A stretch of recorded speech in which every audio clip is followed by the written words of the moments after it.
Well, I'm getting ready to watch a video. Really? What? Oh, just some scary movie. You like scary movies? Uh-huh.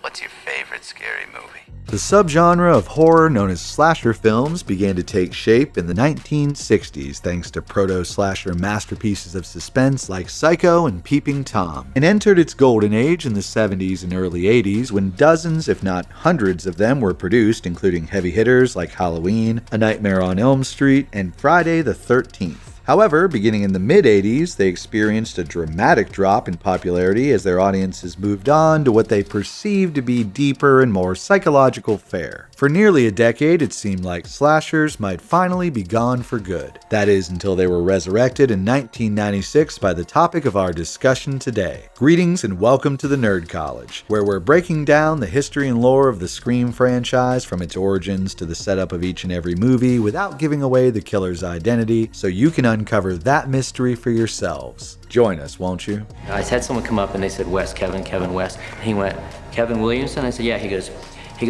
I read your script. It was really scary.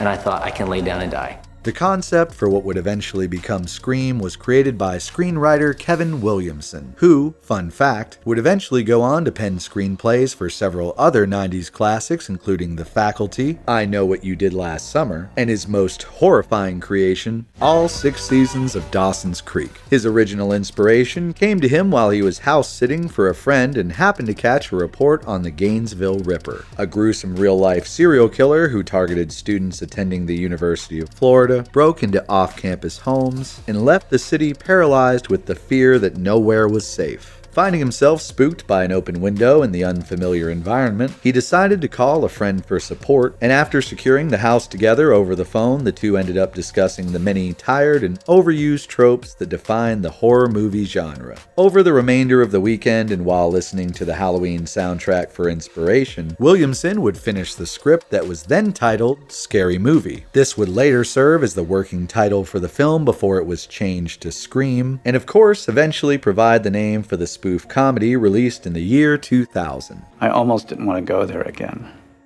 And then I sort of kicked myself in the pants and said, you know, you have a lot of fans that have been telling you should go back and do a real kick-ass movie again. Because of its refreshing take on the slasher genre, and we'll put a pin in that for now, a fierce bidding war broke out over the script, with Miramax eventually coming out on top. In a real just when I thought I was out, they pull me back in scenario, the legendary horror director Wes Craven was brought in to helm the project even though he'd already passed on the job more than once, in an effort to escape what he called the horror ghetto. Thankfully, he was drawn in by the persistent encouragement of his producers, the high-profile casting of Drew Barrymore, and a direct challenge from a fan who claimed the master of horror had finally gone soft. In truth, Craven's latest films had failed to capture the massive acclaim of his earlier masterpieces like The Hills Have Eyes or A Nightmare on Elm Street, making it the perfect time for an epic comeback.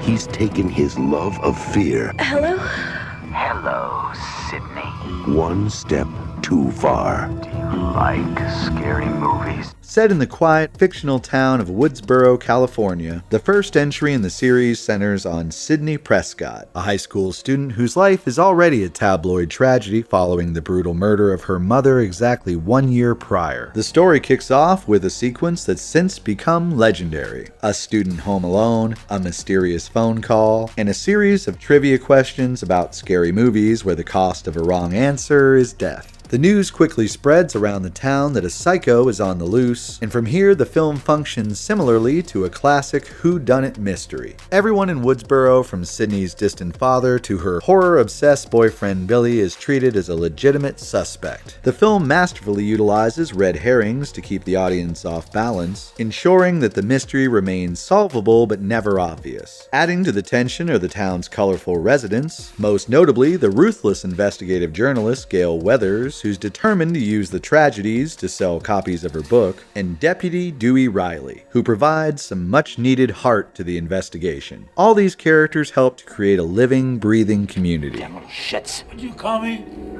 Huh? Not your friend. Ultimately, the 1996 original didn't just resurrect the slasher, it elevated it, proving that you could have a movie that was both a terrifying thrill ride and a smart, sophisticated puzzle. The refreshing take I mentioned earlier is that these characters have actually seen scary movies before, unlike its predecessors whose protagonists seem to become increasingly more blind to obvious tropes over the years. A big part of Scream's popularity comes from its metatextual dialogue. Several famous fright flicks are mentioned by name, a number of conversations revolve around their cliches, and of course, in one of the film's most famous scenes, the character Randy Meeks plainly lays out the rules for surviving a horror movie. However, what Sydney and her friends find out is that knowing the rules is one thing, actually escaping the person playing by them is another. This brings us to the face of the franchise, an iconic, calculating, and somewhat clumsy figure whose mask was found by happenstance in a garage, but whose presence changed horror forever. Let's take a look at... Move over, Professor. I've got this. Wait, this is my lecture. This requires a different perspective. Let's talk about the real reason that people keep coming back to these movies, Ghostface. When Kevin Williamson first envisioned his antagonist, he wanted a figure that felt like a shifting ghost, something that could blend into the shadows and appear anywhere. This vision became a reality when the production team was scouting locations and discovered a specific mask in the garage of a house that they were scouting. It was a mass-produced, peanut-eyed ghost costume from a company called Fun World, and it was so perfect that Wes Craven fought the studio to keep it. To complete the character, Craven brought in Roger L. Jackson to provide the voice, and to keep the terror authentic, Jackson was never allowed to meet the actors. He stayed hidden in the shadows on set and actually called the cast members on a real telephone during their scenes to ensure that their fear was genuine. The unintentional result was a tall, lean, tattered cloak-wearing icon who, and let's be honest, has a lot of fans who aren't just there for the scares. Between the mysterious phone calls, the blood wipe across the blade, and that voice, well, there's a reason he's become Book Talk's favorite masked man. He's not just a predator, he's got style. He's chaotic enough to be relatable, and lethal enough to be... Okay, I think that's enough extra credit on the Ghostface attraction theory. That head tilt alone is worth the price of admission. I'm sure the students will appreciate your unique perspective. Moving forward, the next several sections are dedicated to the setups of each of the sequels and what new self-referential discourse each one brings to the table. While we won't be revealing the killer's identity, it would be impractical, if not impossible, to avoid showing characters who lived through the first film and beyond. So if you don't want any information revealed at all, and you promise to like and subscribe, you can skip to this time code to learn about Ghostface's influence beyond the movies instead. Deal? Deal. The way I see it, someone's out to make a sequel.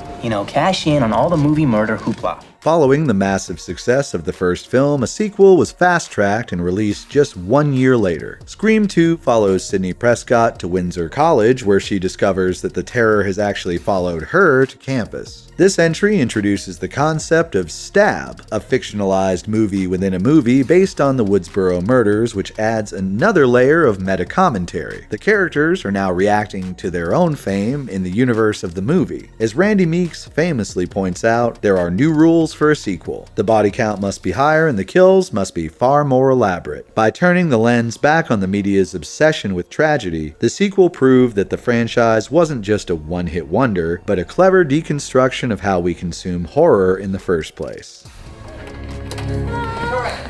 Don't panic. Released in the year 2000, Scream 3 takes the meta-commentary straight to the heart of the industry, Hollywood. Set during the production of the fictional Stab 3, the film sees Sidney Prescott drawn out of isolation when someone begins murdering the cast in the exact order they die in the script. Since this was intended to be the final chapter, the rules provided by a video message from Randy state that all bets are off. In a trilogy, the killer is often someone with a connection to the very beginning, and the protagonist's origin story is usually revealed to be more complex than was originally thought. While it leans more heavily into camp and humor than its predecessors, Scream 3 could have served as an excellent finale to the series and nicely wrapped up Sidney's story and character development as we knew it at the time. You film your entire high school experience and post it on the net? Everybody will be doing it someday, Sid. After an 11-year hiatus, the franchise returned to its roots in 2011 with Scream 4. Sydney, now a successful author, returns to Woodsboro on the final stop of her book tour, only to find that a killer has emerged to target a fresh generation of high school students. On the surface, the film is a sharp commentary on the remake trend, adhering to the updated rulebook that states each one must be bigger, bloodier, and more unexpected than the original. However, looking back today, Scream 4 feels less like a sequel and more like a prophecy. It successfully diagnosed the rise of main character syndrome long before it had a name by centering the story on a younger cast obsessed with cameras, live streams, and their digital footprint. Although it received a lukewarm reception from contemporary critics, it's since been praised for successfully predicting future trends in both social media and the horror movie genre. It's a cynical, brilliant look at our desperation for clout, proving that while the rules of the genre change with the times, the human desire to be seen remains the most dangerous motive of all.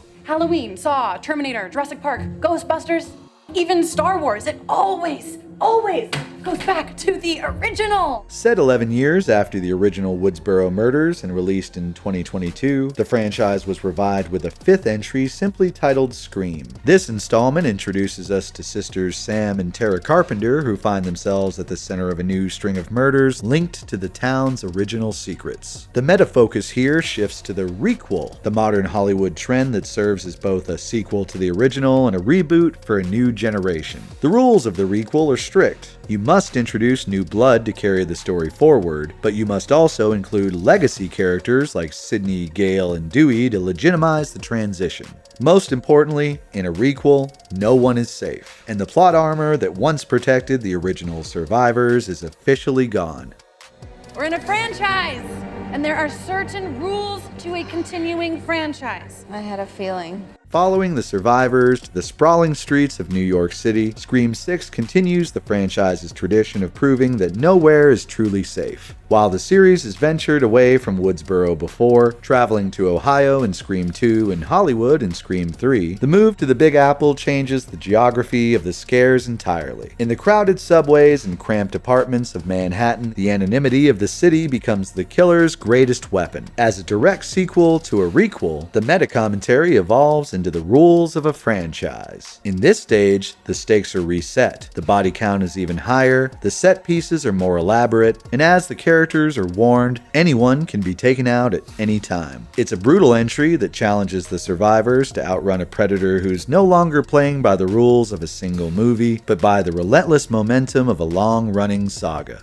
As the writer of the first one, the second one, the fourth one, it is so personal to me. And I was able to work with my hero, Wes Craven, who taught me everything. Finally, we look towards the upcoming 7th installment, which is being positioned as a major homecoming for the series. Original screenwriter Kevin Williamson is stepping into the director's chair to bring the story back to its roots. The entry also marks the return of Neve Campbell as Sidney Prescott, shifting the focus back towards the survivor who started it all. While much of the plot remains a mystery, the rules for this film appear to center on the legacy, exploring how the shadows of the past continue to haunt Sidney's family decades later. It's a full circle moment, reminding us that in this franchise, your history is the one thing you can never truly outrun. You can't do a slasher movie as a TV series.